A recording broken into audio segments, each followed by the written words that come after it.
Assalamualaikum warahmatullahi wabarakatuh. Kami dari kelompok 10 ingin mempresentasikan mata kuliah pengembangan sistem evaluasi PAI yang diampu oleh Bu Dina Mardiana. Di sini kami akan menjelaskan mengenai penilaian domain afektif.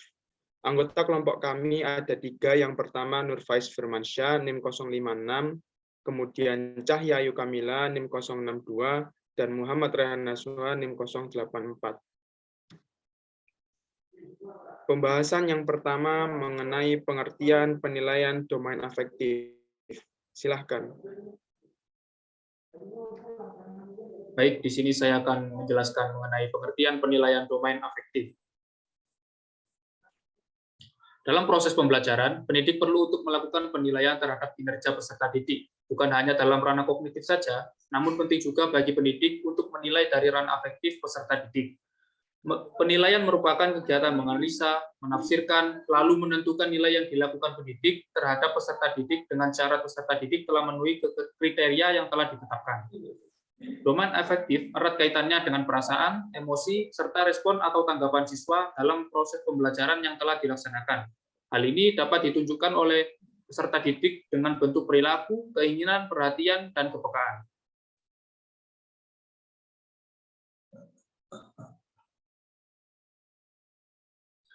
Jadi, penilaian domain afektif dapat diartikan sebagai kegiatan menilai, menafsirkan, serta memberikan nilai yang dilakukan oleh pendidik terhadap peserta didik dengan mempertimbangkan sikap yang ditunjukkan oleh peserta didik selama mengikuti proses pembelajaran seperti perilaku, keinginan, perhatian, dan kepekaan.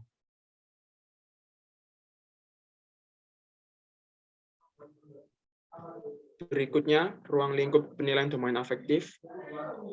Selanjutnya, pada ruang lingkup penilaian domain afektif, di sini ada 5.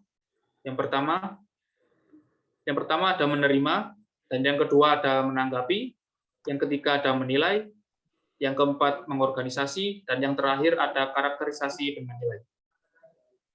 Saya kembalikan kepada moderator. Baik, untuk yang berikutnya mengenai jenis-jenis pengembangan penilaian afektif beserta implementasinya yang akan dijelaskan oleh saya sendiri. Jadi, di dalam jenis-jenis pengembangan penilaian domain afektif terdapat 4 hal atau 4 jenis. Yang pertama, observasi, yaitu teknik penilaian yang dilakukan secara berkesinambungan dengan menggunakan pedoman observasi. Implementasinya seperti ini, terdapat berbagai kolom yang menunjukkan perilaku peserta didik mulai dari keaktifan, bekerjasama, perhatian, percaya diri. Setelah kita menentukan skornya sesuai dengan kategori yang tersedia, kita bisa menentukan skor perolehannya. Kemudian kita sesuaikan dengan keterangan yang terdapat pada kolom nilai. Kemudian penilaian antar teman, yaitu teknik penilaian yang melibatkan teman sekelasnya untuk mengemukakan kelebihan dan kekurangan secara jujur. Bentuk implementasinya seperti ini, kita menyediakan pernyataan, kemudian kita memberikan pernyataan yang sesuai atau tidak dengan perilaku mahasiswa atau peserta didik yang dinilai. Kemudian yang ketiga, jurnal, yaitu catatan oleh pendidik terhadap kinerja atau sikap dari peserta didik yang dipaparkan secara deskriptif.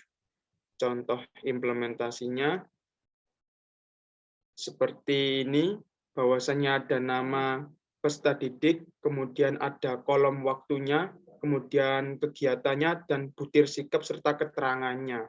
Apabila peserta didik melakukan pelanggaran, maka kita lakukan tindak lanjut dan menuliskannya di kolom sebelah ini.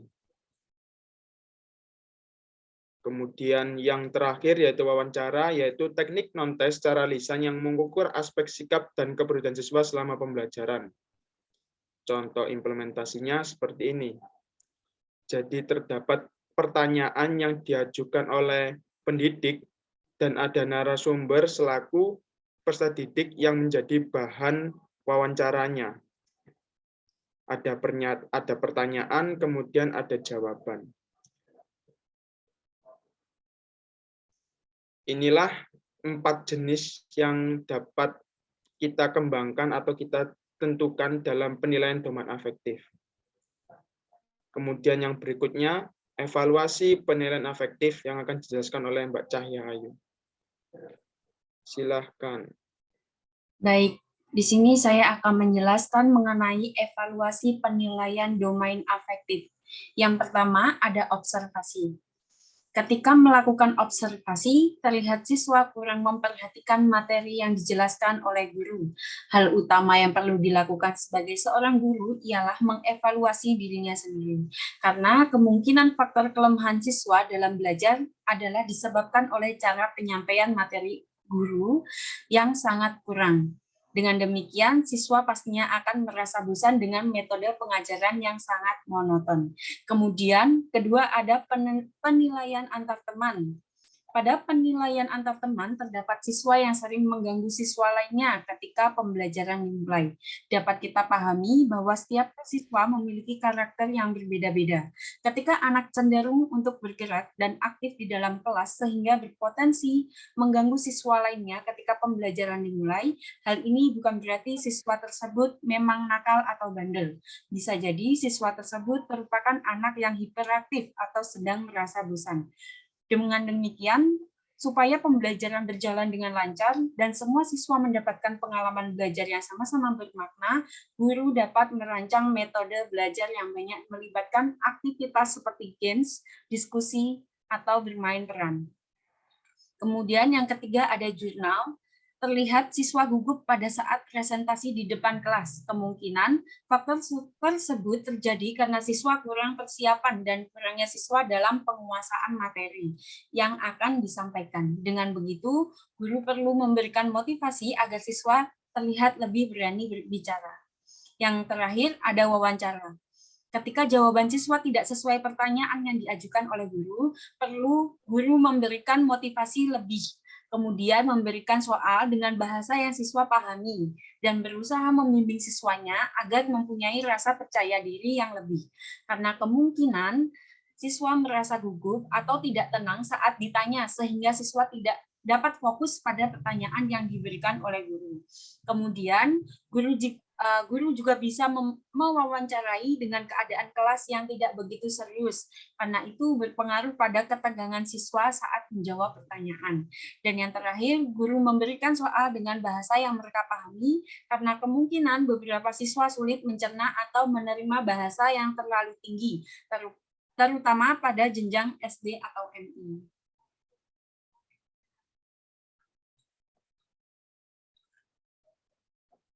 Kesimpulan. Baik, pada kesimpulan, dalam proses pembelajaran, pendidik perlu untuk melakukan penilaian terhadap kinerja peserta didik dalam aspek afektifnya. Afektif ini merupakan perasaan dan emosi.